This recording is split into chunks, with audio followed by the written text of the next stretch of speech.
Behind the roaring supercharger and sleek black paint lurks a car with one of cinema's most bizarre backstories.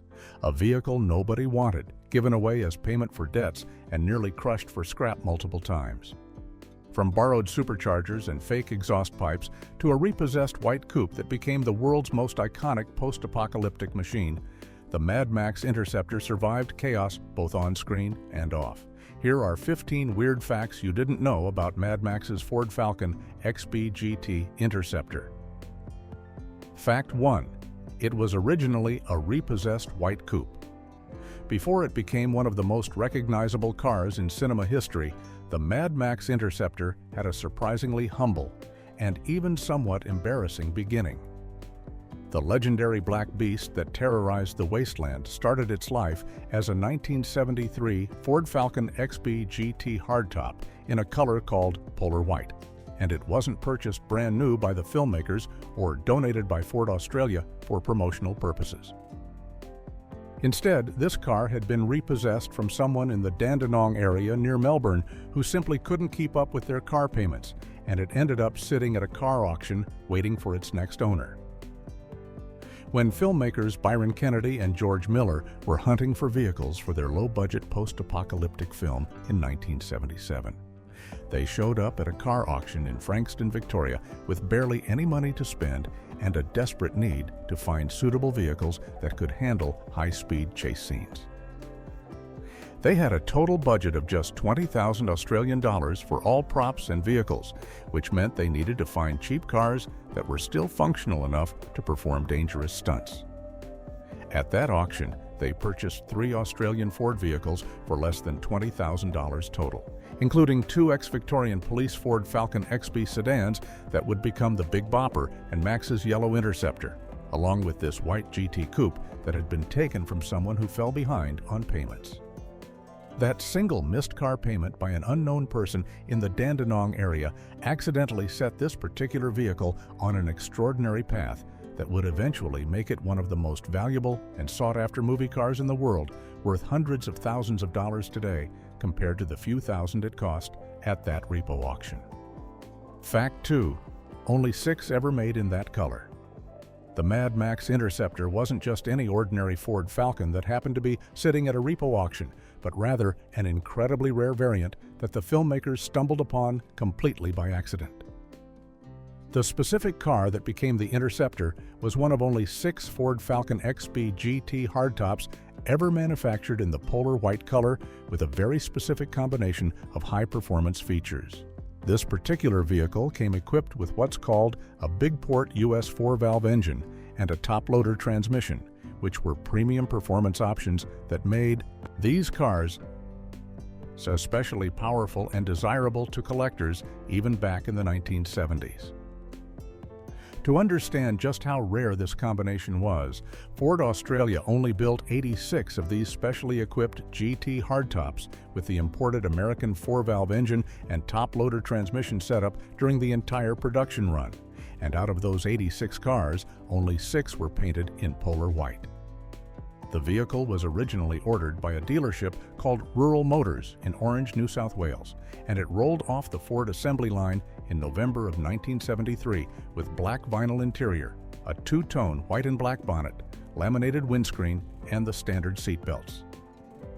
This means that even before George Miller and his crew transformed it into the menacing Black Pursuit Special, they had accidentally purchased one of the rarest factory configurations of the Ford Falcon XB GT ever produced. The filmmakers had no idea they were working with such a rare specimen at the time, as they were simply looking for any affordable Australian Ford that could handle stunt driving and survive the demanding filming process without breaking their extremely limited budget. Fact 3. They wanted a Mustang but couldn't afford it.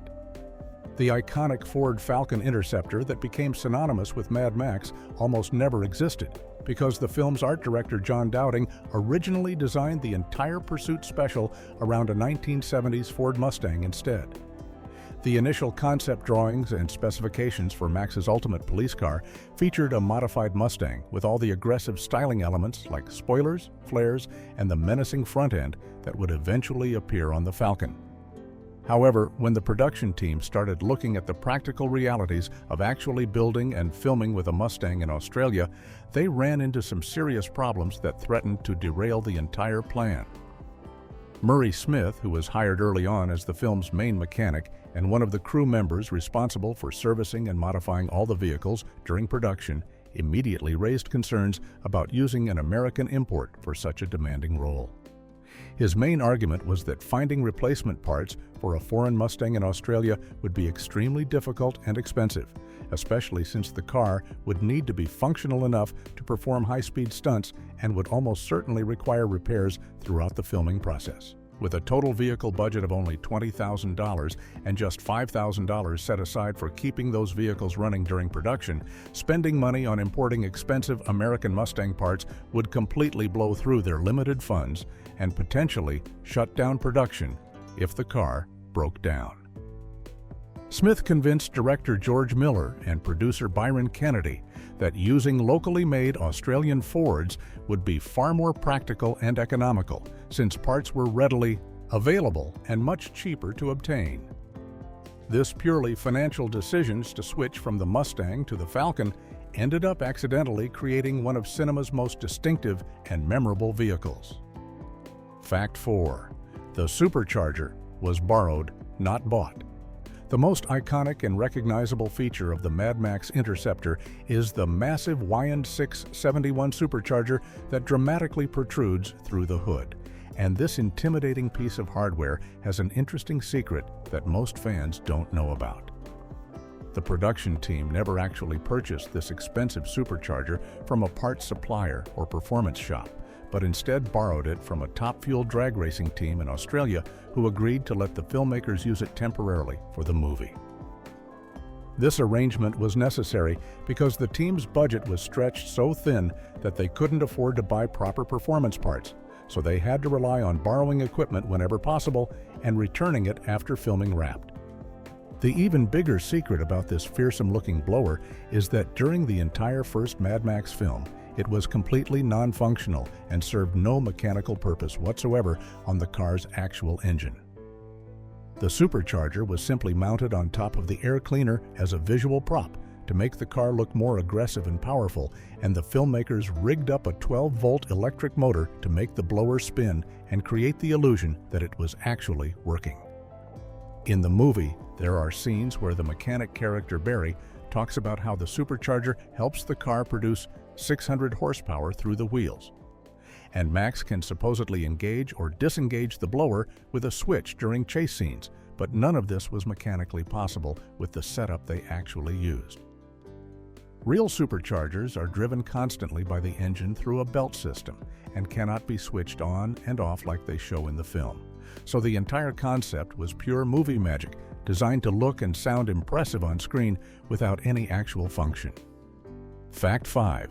The crew used it as daily transportation. One of the strangest aspects of the Mad Max production was how the filmmakers treated their hero car during the months of filming in 1978 and 1979.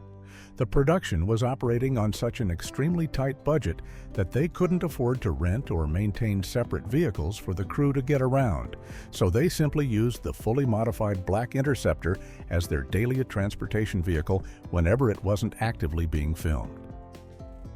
This means that crew members would drive this menacing post-apocalyptic police car with its aggressive black paint, massive supercharger sticking through the hood, wheel flares, spoilers, and side exhaust pipes through regular suburban streets in Melbourne to pick up supplies, run errands, grab lunch, and handle all the normal everyday tasks that come with making a movie. You have to imagine what it must have looked like to regular people. In 1970s Australia, when this intimidating muscle car with all its Mad Max modifications would pull up to a local cafe or park outside a hardware store, looking like it just escaped from some dystopian future. The car was so cheap to acquire and maintain compared to renting additional vehicles that the production team decided it made more financial sense to just drive the Interceptor everywhere rather than spend money on practical transportation.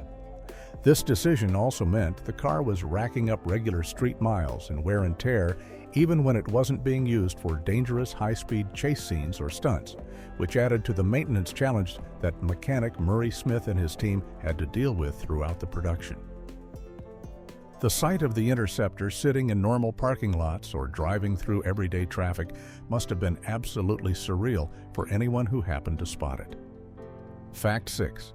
Only 2 of 8 exhaust pipes were real. One of the most distinctive visual elements of the Interceptor is the row of 8 individual side exhaust pipes that stick out from the side of the car, creating an aggressive and intimidating appearance that suggests an incredibly powerful engine underneath the hood. However, despite what it looks like on screen, only 2 of those 8 exhaust pipes were actually connected to the engine and functioning as real exhausts that expelled actual engine gases. The remaining 6 pipes were completely fake and served no mechanical purpose whatsoever, existing purely as visual decoration to make the car look more menacing and impressive for the camera.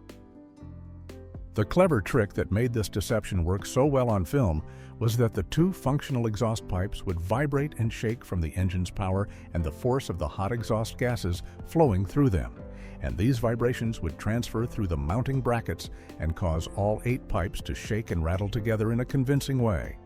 This made it appear to audiences that all 8 exhausts were actively working and belching out engine fumes, when in reality 6 of them were just hollow tubes that happened to be shaking along with the real ones. The decision to use mostly fake exhaust pipes was another cost-saving measure by the production team, since properly routing exhaust gases through 8 individual pipes would have required expensive custom fabrication work and complex plumbing that their limited budget couldn't support. Instead, they focused on creating a visual effect that looked authentic on camera, without spending money on functionality that wouldn't actually improve the car's performance or appearance in the final film. And the clever use of transferred vibrations sold the illusion perfectly to viewers who had no idea they were looking at mostly decorative props. Fact 7. Given away to pay debts after filming. When production on Mad Max finally wrapped in 1978, the filmmakers found themselves in a deeply embarrassing financial situation that perfectly illustrated just how broke they were throughout the entire production. George Miller and Byron Kennedy had spent every last dollar they had on completing the film, and when it came time to pay all their creditors and crew members, they simply didn't have enough cash left to cover everyone who was owed money for their work. Murray Smith, who had served as one of the film's 3 main mechanics and was responsible for building, maintaining, and modifying the Interceptor throughout the shoot, was among those who hadn't been paid for his services. Rather than leaving Smith empty-handed or promising to pay him later when money came in, the producers made the decision to give him the black Interceptor itself as settlement for his unpaid wages, essentially trading the hero car for the mechanic work he had performed. Smith accepted the car, but immediately realized it wasn't practical to drive around in its current movie configuration, so he removed the borrowed supercharger and returned it to the drag racing team, stripped off the side exhaust pipes, and left just the Concorde front end to make the vehicle street legal for regular driving.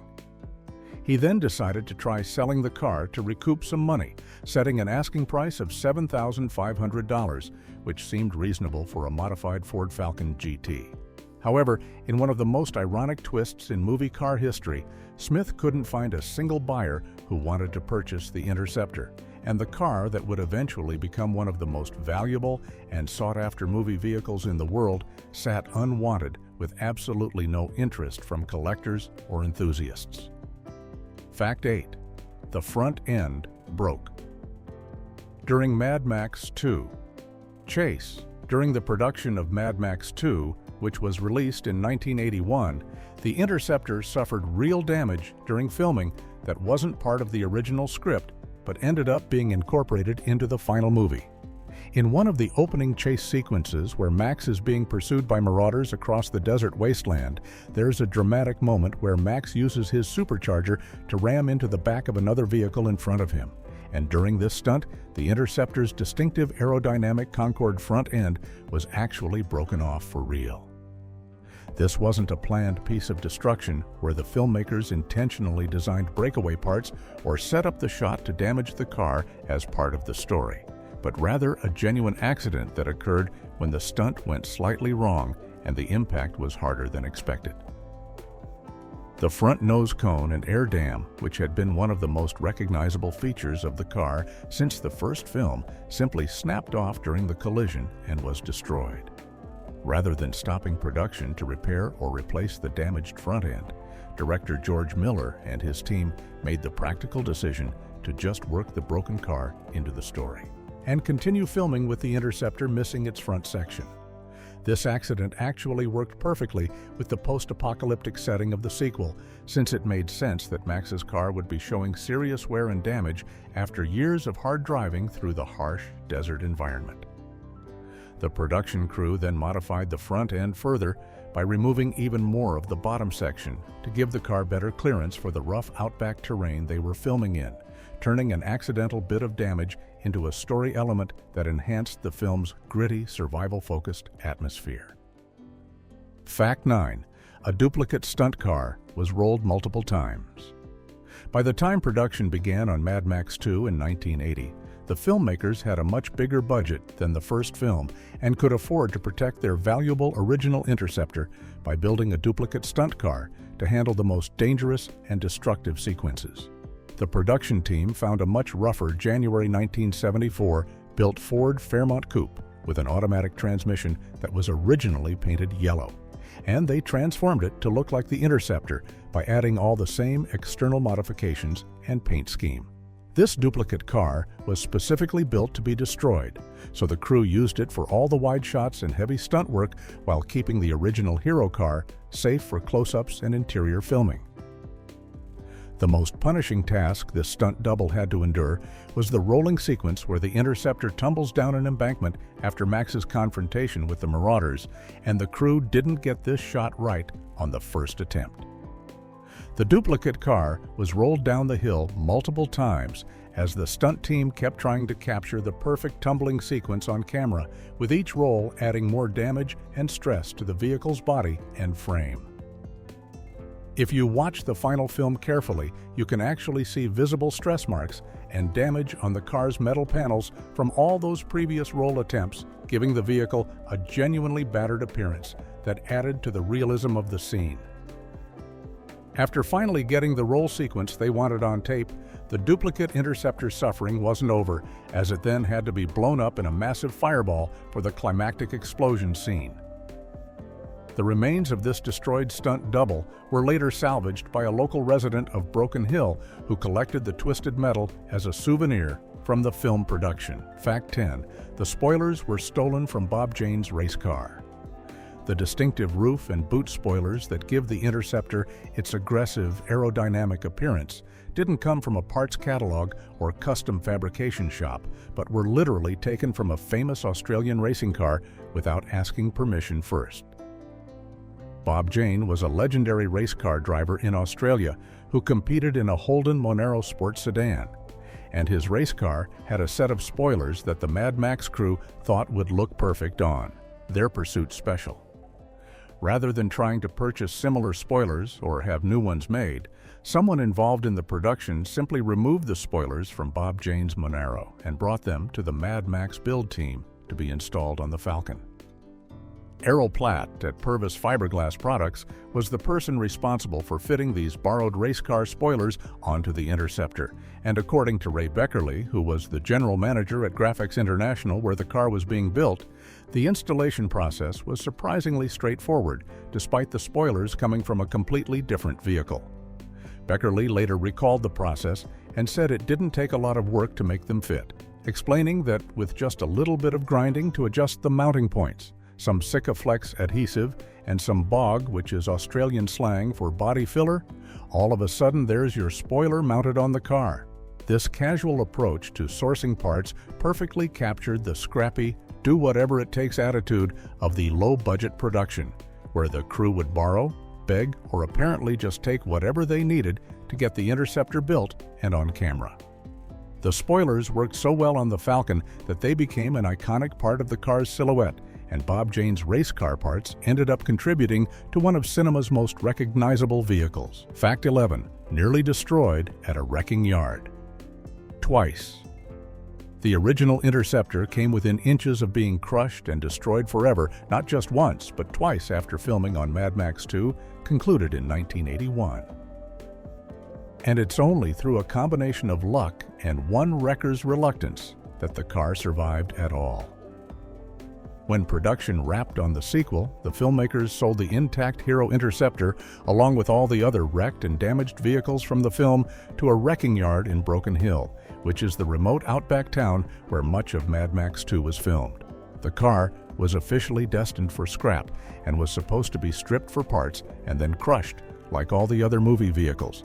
But the owner of that first wrecking yard couldn't bring himself to destroy such an important and unique car. Instead of scrapping it, he passed the Interceptor along to a colleague named Ray Evans, who ran Hillier's Auto Salvage in Adelaide, South Australia, essentially giving the car a temporary reprieve from destruction. However, Evans didn't really know what to do with the battered movie car either, so it just sat outside in his salvage yard, exposed to the weather for more than 3 years, slowly deteriorating while Evans figured out whether to scrap it or try to sell it. During this time, the car sustained some additional damage to its front end and generally continued to decline in condition, but it remained largely intact despite sitting in a wrecking yard surrounded by cars being torn apart for parts. Finally, in the mid-1980s, a Mad Max fan named Bob Fursenko spotted the Interceptor sitting in Evans's yard and immediately recognized what it was, realizing that this piece of Australian film history was about to be lost forever if someone didn't rescue it. Fact 12. The supercharger was lost between films. The iconic Y&S supercharger that defined the Interceptor's appearance in the first Mad Max film has a frustrating story about what happened to it between movies that perfectly captures the chaotic nature of the low-budget production. After filming wrapped on the original Mad Max in 1978, mechanic Murray Smith removed the borrowed supercharger from the car when he took ownership of it as payment for his work, and he was supposed to return it to the Top Fuel drag racing team who had loaned it to the production. However, somewhere in the process of stripping parts off the car and returning the blower to its owners, the original Y&S 671 supercharger disappeared and nobody could figure out what happened to it or where it went. Some people involved in the production suspected it might have been stolen, while others thought it simply got misplaced or accidentally thrown out with other parts and scrap materials from the film.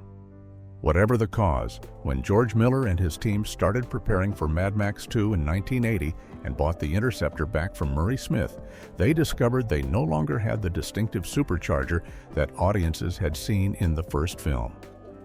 The production team had to scramble to find a replacement Y&S blower that looked similar to the original one, and this time they decided to make the supercharger actually functional instead of just a spinning prop. The new blower for Mad Max 2 was connected directly to the engine's crankshaft through a belt system, making it a real working supercharger that genuinely boosted the car's performance, which was a significant upgrade from the fake electric motor-driven version used in the first film that only provided visual flair without any mechanical benefit. Fact 13. Consumed $10 in gas per work commute. When Murray Smith took ownership of the Interceptor as payment for his mechanic work after Mad Max finished filming, he initially thought he might be able to use this unique vehicle as his personal daily driver and enjoy the novelty of owning such a distinctive car. However, he very quickly discovered that the modified Ford Falcon with its powerful 351 cubic inch V8 engine was an absolutely impractical vehicle for regular everyday use due to its outrageous fuel consumption. Smith calculated that the Interceptor consumed $10 worth of petrol just to drive from his home to work and back each day, which might not sound like much to modern audiences, but was an enormous amount of money in 1978 Australia. To put this in perspective, gasoline was relatively cheap in the late 1970s, so burning through $10 worth of fuel in a single round-trip commute meant the car was guzzling an extraordinary amount of petrol and getting absolutely terrible fuel economy. Smith realized very quickly that he simply couldn't afford to keep driving the Interceptor as his regular transportation, since the cost of fuel alone would eat up a huge portion of his income and make the car more expensive to operate than it was worth. The combination of the massive fuel consumption and the general impracticality of driving around in a heavily modified movie car with a low-mounted front end that kept braking convinced Smith to give up on using it as his daily driver. Instead, he decided his best option was to try selling the Interceptor and recouping some money from it, which led him to strip off the borrowed supercharger and side pipes to make it more appealing to potential buyers and set an asking price of $7,500. Fact 14. A third roll rig Interceptor was built but never used. The production of Mad Max 2 was so much better funded than the first film that the crew took extra precautions to ensure they could capture the dangerous rolling stunt sequences without any problems. And this led them to build not just 2 but 3 different versions of the Black Interceptor for filming. While most fans know about the original hero car used for close-ups and the duplicate Fairmont used for heavy stunts, very few people realize there was actually a third Black Interceptor constructed specifically as a backup for the rolling sequences. This third vehicle was what's called a roll rig, which is essentially a non-running shell of a car that's been specially prepared to be tumbled and crashed without worrying about damaging any real mechanical components. The production team took an extremely rusty 6-cylinder Falcon shell and mocked it up externally to look exactly like the Interceptor, complete with a fake engine that was just there for visual appearance and a fiberglass transmission housing that covered the stock 6-cylinder differential to make it look like it had the proper drivetrain. Both the duplicate stunt car and this third roll rig were fitted with special effects hardware that would allow them to be rolled on command if needed, giving the filmmakers 2 chances to capture the perfect tumbling sequence down the embankment. However, the stunt team managed to get an excellent roll on their very first attempt using the duplicate Fairmont, which meant the third roll rig Interceptor never had to be used at all. This backup vehicle sat unused throughout the production and was eventually discarded, representing wasted time and resources, but also showing how much more careful and prepared the Mad Max 2 production was compared to the shoestring first film. Fact 15. The car's low nose kept braking on streets. When Murray Smith stripped the Interceptor of its borrowed supercharger and side exhaust pipes to make it street legal after receiving the car as payment in 1978, he made the decision to leave the distinctive Concorde front nose cone and air dam on the vehicle because it was such a recognizable and attractive feature. However, this choice to keep the aerodynamic front end turned out to be a constant source of problems and frustration during the time he owned the car. The Concorde nose had been designed and installed purely for visual impact on camera without any consideration for the practical realities of driving on normal Australian roads, and it was mounted so low to the ground that it would scrape and hit obstacles that regular cars could easily clear. Smith discovered that the front end would break or sustain damage multiple times just from regular street driving, whether from going over speed bumps, navigating driveways with steep angles, hitting potholes, or simply encountering the various bumps and dips that exist on everyday roads.